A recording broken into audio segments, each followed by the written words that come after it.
அனைவருக்கும் வணக்கம். வார்த்தை வியாபாரி சேனலில் இன்றைக்கி ஒரு அழகான கதையை பார்க்கலாம். ஒரு நாள் ஒரு கணவன் தன்னோட மனைவியோடும் மகளோடையும் ஹோட்டலுக்கு போயிருந்தாங்க. அப்படி ஹோட்டலுக்கு போயிருந்தப்ப அவங்க கூட நல்ல ஒரு மகிழ்ச்சியாக ஆனந்தமாக தன்னோட பொழுதை கழிச்சிட்டு இருந்தார் அந்த கணவர். அந்த மனைவிக்கு ஒரே சந்தேகம். என்ன அப்படின்னா, நம்மளுடைய கணவர் ரொம்ப பிஸியான மனிதர் அல்லவா, ரொம்ப வேலைப்பளு அதிகமாக உள்ள மனிதர், எப்போ பார்த்தாலும் வேலை வேலை என்று இருக்கக்கூடிய ஒரு மனிதர். கொஞ்ச நாட்களாகவே சீக்கிரமாக வர்றாரு. என் கூடயும் குழந்தைகள் கூடயும் அதிக நேரம் விளையாடுறாரு, பேசிகிட்டு இருக்காரு, மகிழ்ச்சியோடு இருக்கார் அப்படின்னு சொல்லிட்டு அந்த அம்மாவுக்கு ஒரு சந்தேகம் வர ஆரம்பிக்குது. எதுவும் உள்நோக்கம் இருக்குதா, என்ன காரணம்னு தெரியலையே அப்படின்னு சொல்லிட்டு அந்த அம்மாவுக்கு மனசுக்குள்ளார ஒரு போராட்டம். அந்த போராட்டத்தை மனசுக்குள்ளாரே வச்சுக்கிட்டு இல்லாமல் தன்னுடைய கணவர்கிட்ட கேட்குறாங்க. என்னங்க, நீங்கள் இப்போல்லாம் சீக்கிரமாக வந்துடுறீங்க, என் கூடயும் நம்ம குழந்தைகள் கூடயும் நிறைய நேரம் ஸ்பெண்ட் பண்ணுறீங்க, நேரம் ஒதுக்கி விளையாடுறீங்க, மகிழ்வாக பேசுகிறீங்க, அன்பாக இருக்கீங்க அப்படின்னு சொல்லிட்டு அவங்க கேட்ட உடனே அவர் சொல்கிறாரு, நான் இதை உன்னிட்ட ஒரு நாள் சொல்லணும்னு தான் இருந்தேன், ஆனாலும் நீ கேட்கட்டும் அப்படின்னு சொல்லிவிட்டு அப்போ சொன்னால் தான் நல்லாயிருக்கும் அப்படின்னு சொல்லிட்டு அவர் சொல்கிறார்.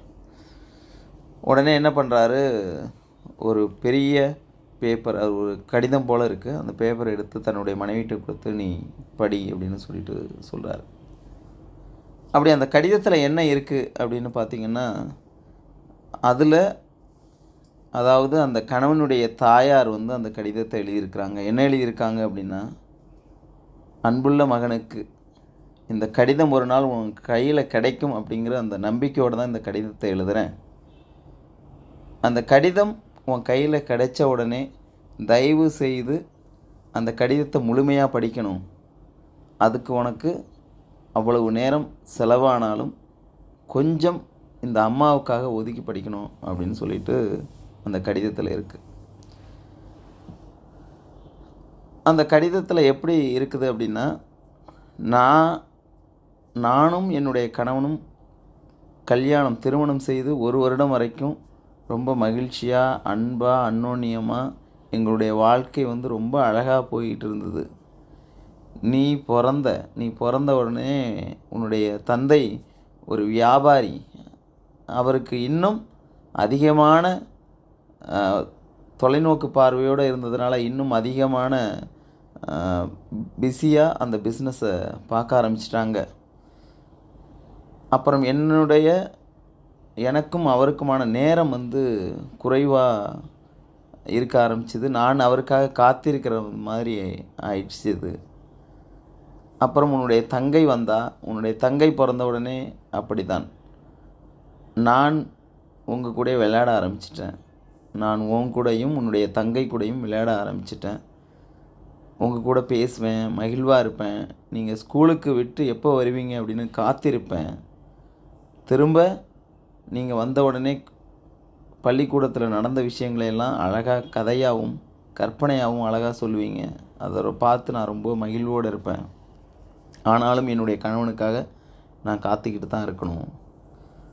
இப்படி நாட்கள் ஓடின. நீங்களும் பள்ளியிலிருந்து கல்லூரிக்கு போனீங்க. கல்லூரிக்கு போகிறப்ப என் பக்கம் மீதான உன்னுடைய பார்வையெல்லாம் மாறி போச்சு.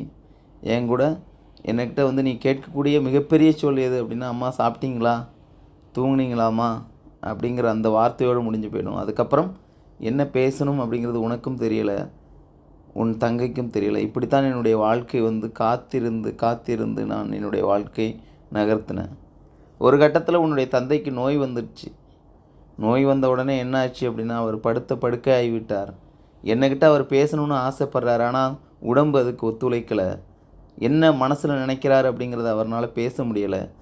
அவர் மாத்திரைக்காக காத்திருக்க ஆரம்பிச்சிட்டார்.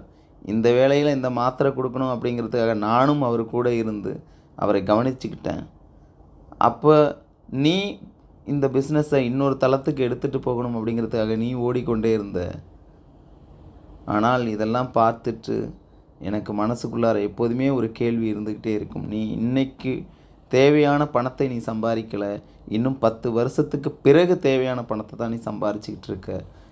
என்னை போல இன்னொரு பெண் உனக்காக காத்திருக்கக்கூடாது.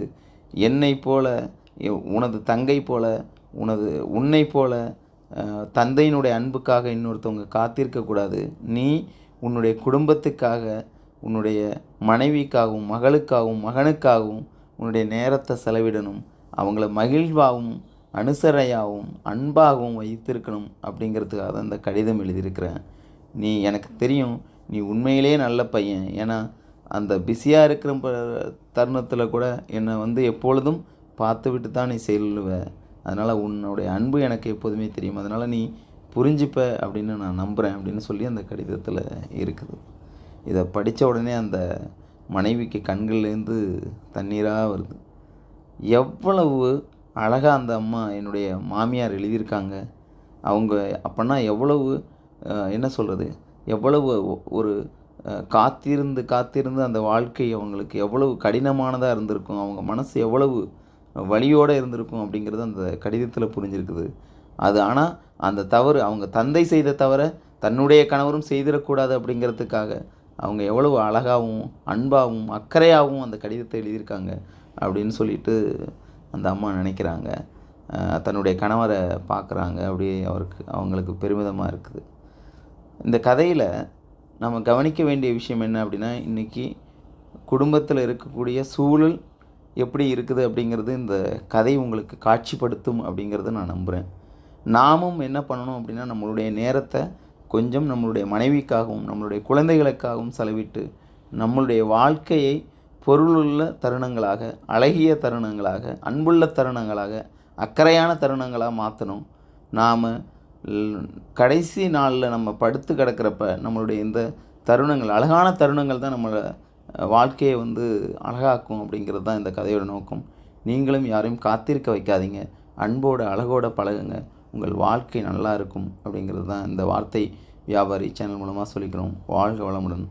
நன்றி.